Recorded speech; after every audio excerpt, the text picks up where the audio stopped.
Hello, everyone, and welcome to this week's episode of Whether or Not. I am your host, Ryan DePhillips, joined by our forecaster for this week's show, Salix Iverson. Now, Salix, will the pleasant weather we experience this week stick around? That's a great question, Ryan, and unfortunately for those who have been enjoying the warm and pleasant weather like myself, we are expecting clouds and a chance for some showers early on this weekend. I'll have more details on that in my forecast. Yeah, well, at least spring is upon us, and with that, we spring forward to early Sunday morning, so expect our sunsets to be around an hour later next week than they are this week. But for this week's Nature in the News, I'll be covering a story on a seemingly floating ship in the southern coast of England. How about you, Alex? For my stories, I'll be talking about an innovative way that small business owners in Minnesota were able to get more customers and how Cuba has been protected against invasive species. We also have a feature from our very own Michael Jablonski on spring weather hazards and safety. That's right, but first, here is Nature in the News.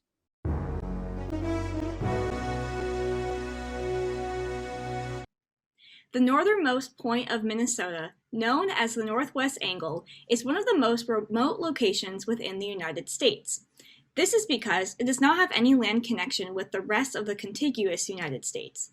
Since the pandemic began and border regulations between the United States and Canada became a lot more strict, business and resort owners in the Northwest Angle have been struggling. However, this winter, these business owners decided to be innovative in order to get customers back into the remote location. They did this by creating a 22-mile-long ice road on the Lake of the Woods that stretches between the Northwest Angle and mainland Minnesota. Passes to use the road cost $120, and the road has been in use for over 2 months. The usage of the road may come to a close rather shortly as spring approaches, but for the time that it was in use, it did help boost the local economy.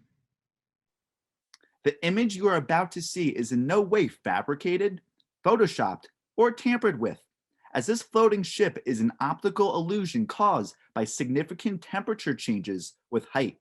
This optical illusion is called a superior mirage, as to us viewers, this cargo ship appears to be seemingly floating above the southwestern English waters along the Cornwall coast. A superior mirage is a phenomena caused by a temperature inversion, meaning that a layer of warmer air is located above a lower layer of cooler air. In this case, cooler dense air above the water's surface is capped by a warmer layer above, causing light to bend downward from the perspective of the viewer. This phenomena is seen quite often and may be the reasoning behind the legend of the Flying Dutchman, a ghostly ship called the Fata Morgana that seemingly floats on top of the water. Many of the Caribbean islands are known for their unique wildlife and plant species. However, in a globalized economy, these islands are becoming invaded with foreign plants and animals, which create a huge threat to the well-being of the natural wildlife. Cuba, on the other hand, has been an outlier within this mess. This is due to the isolation that Cuba had between the rest of the world during the rise of Fidel Castro. After surveying 45 Caribbean islands, scientists found that Cuba had a relatively fewer invasive species compared to other nearby islands. While Cuba is in the process of ramping up trade and tourism in the next few years, scientists and natives hope that policymakers can put protections in place to ensure that Cuba's invasive species number stays low.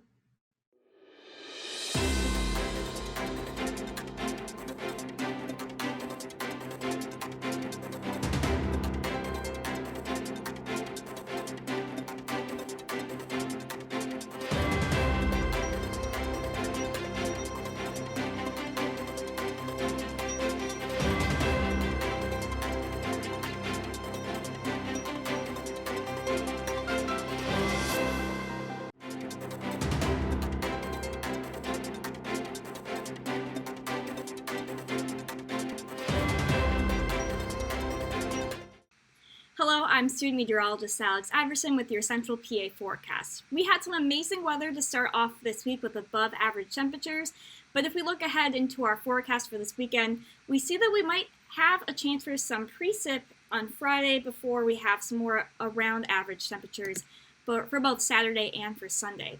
So let's take a look at our surface analysis for this upcoming weekend. We can see that Friday will have a low pressure system off to our north, and with that low pressure system comes this cold front. So that's really going to be the driver in terms of our weather for this upcoming weekend. We'll have some rain impacting our area Friday, especially in the earlier hours of the day, around the noon hour into the 2 p.m. hour. But then that cold front will swing its way through our area and bring more precip off to our south and our east for this time on Friday. Looking ahead towards Saturday, we'll see that low pressure and that cold front will swing off and leave our area, and that will leave us with very mild and dry conditions on Saturday. Temperatures sitting right about average, which is 45 degrees for this time of year. And then if we look ahead towards Sunday, we'll have high pressure move into our area off to our west, and with that we'll have some northerly winds, which will bring some cooler weather, but still remaining mild and above average or around average for this time of year. If we want to look at our forecast for Friday, we'll see 59 degrees, so again, about almost 15 degrees above average for this time of year, but we'll have some chance showers move into our area on Friday. Friday night will drop down right around freezing with a mostly cloudy sky, and then by Saturday we'll see some sun and clouds in our area once that cold front moves through our area. 45 degrees, so again, right at average for this time of year. And then by Sunday, we'll have a high of 45 again and some very sunny conditions for Sunday. And now I'll send it over to MJ for his feature on spring weather safety and its hazards. 2021 has already been an eventful year for weather, with perhaps the most notable impact occurring in Texas last month. One of the main reasons that this weather event received so much talk was because of the fact that Texas was, for the most part, totally unprepared to deal with such severe conditions. With spring being right around the corner, I wanted to prepare you for some of the severe weather conditions that you may encounter, and also about the subset of people who seek out such weather. In Pennsylvania, there are 4 types of severe weather that tend to occur during the spring. These phenomena are tornadoes, hail, lightning, and flooding. For the sake of time, I'm not going to go fully into detail on each one, but if you're curious, you can find more information on the National Weather Service's website. Tornadoes are nowhere near as common in Pennsylvania as they are in the Midwest, but the Commonwealth still sees 7 to 8 spawn on average during the spring each year. Fortunately for residents, there have been no tornado-related deaths in PA since 2006. Hail is most commonly seen in Pennsylvania during the months of May and June. The majority of reported hail tends to be about the size of a quarter, but some have been known to be as large as a grapefruit. Lightning is far more common in Pennsylvania, with over 200,000 strikes occurring in the state each year. While the bolt itself is about an inch in diameter, that same bolt can heat up the air around it to over 50,000 degrees. Flooding is actually by far the deadliest form of severe weather in the spring, and this is certainly no exception for Pennsylvania, which contains many rivers and streams. The most notable flooding event in PA's recent history occurred in June of 1972, when the remnants of Hurricane Agnes caused 52 deaths across the state, as well as flood damage totaling over $20 billion by modern standards. With severe weather having as much potential danger as it does, you would think that people will do everything possible to stay away from such conditions. And yet there is a group of folks known as storm chasers who do just the opposite, using their weather skills to analyze, document, and experience some of Mother Nature's most extreme moments. To better understand the art of storm chasing, as well as how severe spring weather can be, I talked to a grad student at Penn State by the name of Nicholas Norman. Nick does hail research for Dr. Matt Kumajan, who you might remember from a previous feature, so he's no stranger to severe weather. Nick is also a frequent storm chaser, posting some of his journeys to his YouTube channel. Here are some of his more memorable experiences. For the most part, I haven't quite experienced the large enough hail to do catastrophic damage, like start breaking windshields of cars and start breaking through siding of houses. That sort of hail is uncommon in the Northeast, but like I said with my research, it can happen. There was a 77 mile per hour wind gust at the airport, which was just 2 miles down the road. And I guarantee you that 77 mile per hour wind gust hit us when we were walking into the hotel, because I could barely stand up. I was trying to jump over this water puddle because I had flip-flops on. And as I was jumping over, holding my bags, the wind took me, just pushed me backwards 5 feet. And now I'm laying on the ground like, oh gosh, I can't even get into the hotel. I have had my fair share of way too close calls with lightning. One of the times when I decided to get out of the car to set up the tripod, but instead of setting it up beside the car, I stepped about 100 feet or so away from the car, set it up on the side of the hill. And just as I was turning around and running back up the hill, a bolt of lightning struck the bottom of the hill. Couldn't have been more than probably 20, 30 yards from me. It was enough that I felt all the hairs of my body like stick up and draw towards it. I felt almost the energy like go through the ground like a sudden jolt. And I'm like, oh gosh, that was too close. June 27th, 2013. I'm here for weather camp for my first time. It was the end of my first week living on campus at Penn State. And on our next to last day, the weather gave us one final interesting event where it decided to just rain and rain all day.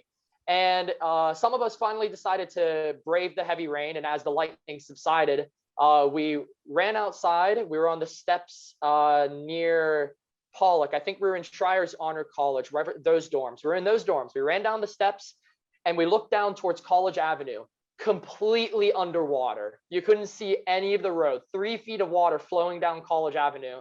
And I just remember all of us like 12, 13-year-olds just screaming at the top of our lungs, the road's underwater, what? So whether you're someone who seeks out severe conditions to capture the volatile beauty of storms, or you just happen to end up in a bad storm by accident, knowing how to be prepared for spring weather can make all the difference. For Whether or Not, I'm Michael Jablonski.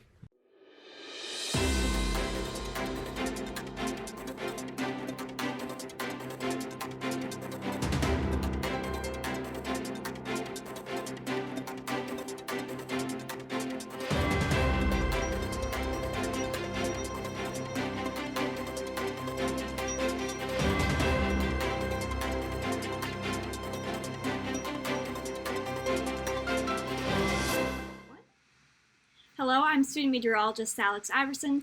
Back with our extended forecast, we have some wet weather expected on Friday before we remain about average for Saturday and Sunday, and we can see that if we look ahead at our weekend recap. So again, 59 to above average for Friday with some chance showers, otherwise clearing out in the afternoon.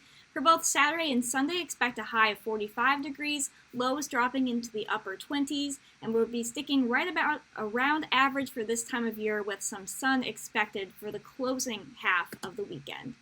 If we want to look ahead into our extended forecast for next week, we'll see that we'll have a lot of rain in the forecast for Tuesday through Friday. Really, the only good day to be outside for next week is going to be Monday, but temperatures will still be remaining right around average for the entirety of next week. So if you need to do anything outside, Monday would be the day to do it before we see rain Tuesday through Friday, basically a washout for next week.